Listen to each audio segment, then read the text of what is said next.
नमस्कार दोस्तों, मैं देवेंद्र और टेक्नीशियन देवेंद्र में आपका स्वागत है। तो आज का हमारा टॉपिक है डबल डोर फ्रिज। जी हाँ, ये डबल डोर फ्रिज का पार्ट 1 है। तो इसको आज हम 0 लेवल से जानेंगे कि इसमें क्या क्या होता है, कौन कौन से पार्ट्स लगे होते हैं और उन पार्ट्सों का क्या कार्य होता है, और सिंगल डोर फ्रिज और डबल डोर फ्रिज में डिफरेंट क्या होता है, ये हम जानेंगे। तो आपका टाइम वेस्ट ना करते हुए करते हैं वीडियो को स्टार्ट। और उससे पहले अगर आप हमारे चैनल पर पहली बार आए हैं तो हमारे चैनल को सब्सक्राइब करें, वीडियो को लाइक करें और बेल आइकन को ऑल पर सेट कर लें।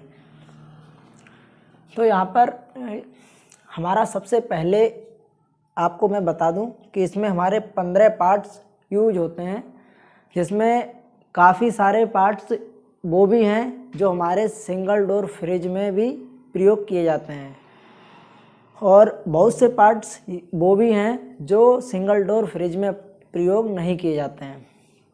तो सबसे पहले स्टार्ट करते हैं कंप्रेसर से। आप जानते हो कि कंप्रेसर हमारा कोई भी फ्रिज हो उसमें प्रयोग किया जाता है।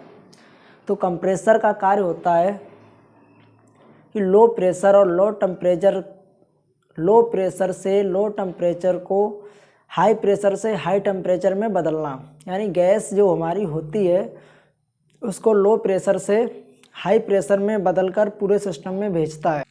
उसके बाद हमारा आता है डीफ्रोस्ट हीटर। डीफ्रोस्ट हीटर का क्या कार्य होता है? डीफ्रोस्ट हीटर का हमारा कार्य होता है कि जो एवापोरेटर में बर्फ़ जम जाती है उस बर्फ़ को पिघलाना। अगर कूलिंग ज़्यादा होगी उसमें बर्फ़ जम जाएगी, अगर बर्फ़ जम जाएगी तो हमारी जो कूलिंग होती है वो नीचे के दरवाजे पर नहीं जाएगी। उसको पिघलाने के लिए ये हीटर लगा होता है। उसके बाद आता है हमारा बाई मेटल। बाई मेटल का क्या कार्य होता है? बाई मेटल का कार्य होता है हीटिंग को कंट्रोल करना। यानी हीटिंग, अगर हमारा ये हीटर परमानेंट चलता रहेगा तो हमारी कूलिंग नहीं होगी, तो उसको कंट्रोल करने के लिए ये बाई मेटल लगाया जाता है, जो कि ये -5 डिग्री पर ऑन हो जाता है और +10 डिग्री पर ऑफ हो जाता है। यानी जब ये ऑन होगा तो हमारा हीटर चलेगा, जब ये ऑफ होगा तो हमारा हीटर नहीं चलेगा। उसके बाद आता है हमारा थर्मल फ्यूज। थर्मल फ्यूज का क्या कार्य होता है? थर्मल फ्यूज का कार्य होता है कि जो ये बाई मेटल कार्य करता है, बाई चांस ये बाई मेटल हमारा ख़राब हो जाता है तो ये थर्मल फ्यूज उसकी जगह पर कार्य करेगा और ये 72 डिग्री सेल्सियस पर पहुंचते ही ये हीटर को बंद कर देगा। यानी ये फ्यूज होता है, फ्यूज में पतला वायर होता है, वो वायर यहाँ से टूट जाएगा और ये हमारा हीटर बंद हो जाएगा। अगर हीटर हमारा बंद नहीं होता है तो हमारे फ्रिज में आग लगने का भी खतरा है। इस वजह से ये थर्मल फ्यूज लगा होता है, बाई मेटल लगा होता है इस हीटर को कंट्रोल करने के लिए। उसके बाद आता है हमारा एवापोरेटर फ़ैन। एवापोरेटर फ़ैन का कार्य होता है कूलिंग को पूरे फ्रिज में पहुंचाना। यानी जब ये चलता है तो ये कूलिंग ऊपर नीचे हर जगह कूलिंग को पहुंचाता है। उसमें डक्ट लगा होता है, डक्ट के द्वारा पूरे फ्रिज में कूलिंग जाती है। यानी हमारे एवापोरेटर फ़ैन का कार्य होता है फ्रिज में कूलिंग को पहुंचाना। उसके बाद आता है हमारा डीफ्रोस्ट टाइमर। डीफ्रोस्ट टाइमर का कार्य होता है पूरे फ्रिज को अपने कंट्रोल में रखना। ये टाइमर उसी तरीके से कार्य करता है जिस तरीके से हमारी पीसी भी कार्य करती है कि किस समय हमारे हीटर को ऑन करना है, किस समय हमें कंप्रेसर को ऑन करना है। इस तरीके से इस टाइमर का कार्य होता है कि हीटर को कब ऑफ़ करना है, कब ऑन करना है, बस। उसके बाद आता है हमारा कैपेसिटर। कैपेसिटर का क्या कार्य होता है? कैपेसिटर का कार्य होता है विद्युत की उचित मात्रा को एकत्रित कर कंप्रेसर या किसी भी मोटर को देना। यानी कंप्रेसर यानी जिस मोटर में लगा है उसको प्रदान करना। यानी कैपेसिटर का मेन कार्य होता है विद्युत की उचित मात्रा को एकत्रित कर कंप्रेसर को भेजना।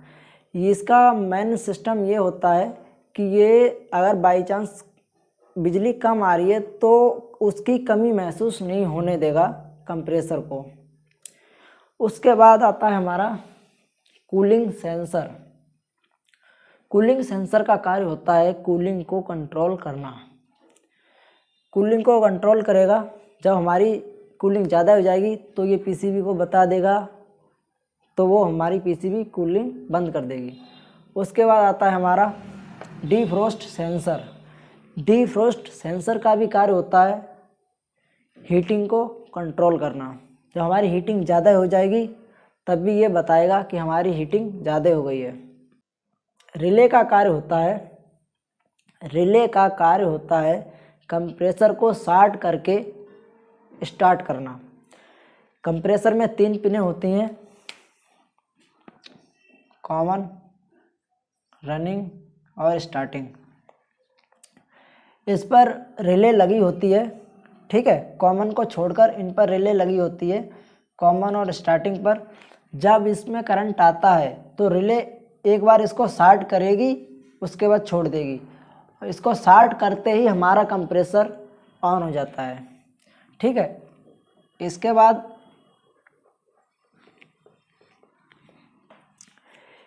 आता है हमारी OLP, ओवरलोड प्रोटेक्टर। तो इसका कार्य होता है कि कंप्रेसर को ओवरलोड होने से बचाना और हीटिंग से बचाना। अगर कंप्रेसर ज़्यादा हीट होगा यानी ज़्यादा गर्म होगा तो ये OLP हमारी ऑन नहीं करेगी, यानी कंप्रेसर को स्टार्ट नहीं करेगी। उसके बाद आता है हमारा डोर स्विच। डोर स्विच ये दरवाजे पर लगा होता है कि अगर ये 2 तरीके के डोर स्विच आते हैं, मतलब बनावट कई प्रकार की आती है, लेकिन डोर स्विच का ये अलग प्रकार का होता है फ्रिज का डोर स्विच इस तरीके से होता है, जब ये दबा रहेगा इस तरीके से, अब ये दबा रहेगा तब ये ऑफ रहेगा, और जैसे इससे हटा और ये चालू।